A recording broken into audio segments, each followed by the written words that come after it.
Gold, trusted gold buyers. మీరు తాకట్టు పెట్టిన బంగారాన్ని విడిపించి ఈ రోజు ఉన్న మార్కెట్ ధరకు కొనబడను.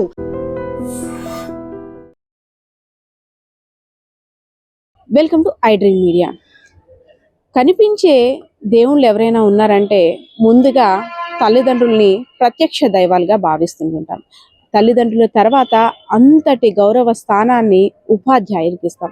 ఎందుకంటే ఉపాధ్యాయులు విద్యా బుద్ధులు నేర్పి విద్యార్థుల భవిష్యత్తుకు బంగారు బాట వేస్తారు. కాబట్టి మంచి చెడు విషయాల్ని విద్యార్థులు గురువుల దగ్గర నేర్చుకుంటారు.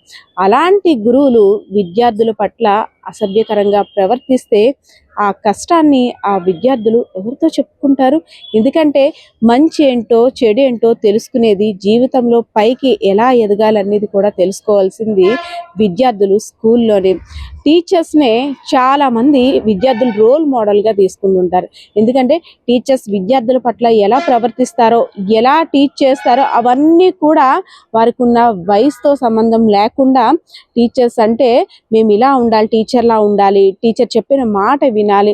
ఎందుకంటే చాలా టైం కూడా స్కూల్లోనే స్పెండ్ చేస్తారు కాబట్టి. కానీ విజయనగరం జిల్లా రాజా మండలం డోలపేటకి సంబంధించిన జిల్లా ఉన్నత పరిషత్ పాఠశాలలో ముగ్గురు విద్యార్థుల పట్ల ఒక కీచక టీచర్ అసభ్యకరంగా ప్రవర్తిస్తున్నాడంటూ విద్యార్థులు టీచర్స్కి, తల్లిదండ్రులకి, అదేవిధంగా టీచర్స్కి కంప్లైంట్ చేశారు. సాధారణంగా పిల్లలు టీచర్స్ మీద కంప్లైంట్ చేస్తే ఇంట్లో సరేలే అమ్మ అడుగుతామంటారు, ఎందుకంటే నిజ నిజాలు తెలుసుకోవాలి కాబట్టి. కానీ రిపీటెడ్గా స్టూడెంట్స్ వెళ్ళి పేరెంట్స్కి మా మీద అసభ్యకరంగా ప్రవర్తిస్తున్నారు, కొంచెం ఇబ్బందికరంగా ఉంది, దయచేసి స్కూల్కి వచ్చి మాట్లాడండి అనేసి అంటే. ఎందుకంటే పిల్లలకి గుడ్ టచ్ అంటే ఏంటో, బ్యాడ్ టచ్ అంటే ఏంటో అనేక అవగాహన కార్యక్రమాలు, అదేవిధంగా ఇంటి దగ్గర పేరెంట్స్, టీచర్స్ కూడా వారికి తెలియజేస్తున్నారు.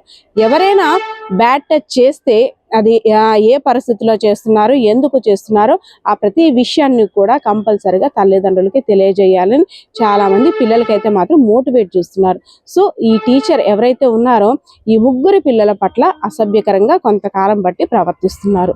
సో పిల్లలు ఒకవేళ ఏం అడగాలన్నా, ఏం చేయాలన్నా నీకు మార్కులు తగ్గించేస్తాం, నీ మీద ఇలా చేస్తాం, టీసీ ఇచ్చి పంపించేస్తామంటూ కొన్ని రోజులుగా భయభ్రాంతులు గురి చేస్తున్నాడు.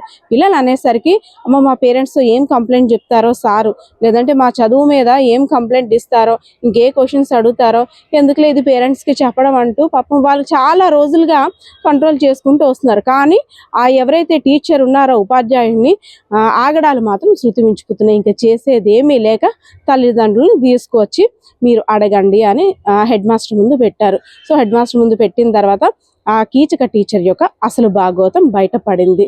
సో వెంటనే హెడ్ మాస్టర్ కూడా ఆ టీచర్ని సస్పెండ్ చేశారు.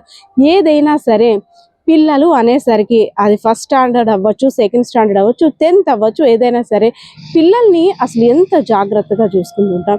పిల్లలకి మంచి బుద్ధులు నేర్పాలని ఆలోచిస్తుంది. ఎందుకంటే మన వయసు వారి వయసును దాటి వచ్చింది కాబట్టి పిల్లలకి మంచి ఏదో చెడు ఏదో, ఎవరైనా అనుచితంగా ప్రవర్తించినా, ఎవరైనా అసభ్య పదజాలాలు వాడినా దాన్ని ఎలా తల్లిదండ్రులకు తెలియజేయాలి, ఎలా టీచర్స్కి తెలియజేయాలి, దాన్ని ఏ విధంగా స్వీకరించాలనేది కూడా అనేక రకాలుగా పిల్లల్ని మోటివేట్ చేస్తాం. చదువుతో పాటు డిసిప్లిన్ కూడా ముఖ్యం అంటూ టీచర్స్ చాలామంది పిల్లలకి చెప్తుంటుంటారు. కానీ అలాంటి టీచర్సే ఇలా ప్రవర్తిస్తుంటే ఇంకేమైపోతుంది సమాజం? అసలు అంటే పిల్లల్ని స్కూల్కి పంపాలన్నా భయపడాల్సిన పరిస్థితి వస్తుంది. ఎందుకంటే ఇప్పుడిప్పుడే అమ్మాయిలు కూడా చదువులో రాణిస్తున్నారు, అన్ని రంగాల్లో కూడా ముందుకు వెళ్తున్నారు. అలాంటిది విద్యార్థిని దశలోనే ఇలాంటి పరిస్థితులు ఎదురైతే ఆ ప్రెజర్ అనేది ఆ పిల్లల మీద ఎలా పడుతుందో, ఏదైతేనే ఇలాంటి టీచర్స్ పట్ల, ఇలాంటి ఉపాధ్యాయులు కీచక టీచర్స్ పట్ల తప్పనిసరిగా సివియర్ యాక్షన్ తీసుకోవాలని తల్లిదండ్రులు, గ్రామస్తులు, మిగిలిన టీచర్స్ కూడా వేడుకుంటున్న పరిస్థితి అయితే కనిపిస్తూ ఉంది. వెంటనే ఆ గ్రామస్తులు, అదేవిధంగా ఆ విద్యార్థిని యొక్క తల్లిదండ్రులు కూడా వచ్చి అక్కడ మా పిల్లల్ని చూస్తే నీకు ఎలా అనిపించిందయ్యా, ఇలా చేయాలని అసభ్యకరంగా తాకుతూ నీకు పిల్లలు లేరా, నీకే మంచి మనిషివా కాదా అంటూ అతనైతే మాత్రం గొడవ పడిన పరిస్థితి అయితే అక్కడ కనిపించింది. కెమెరా పర్సన్ బాలకృష్ణతో Padma, iDream Media, Vizianagaram.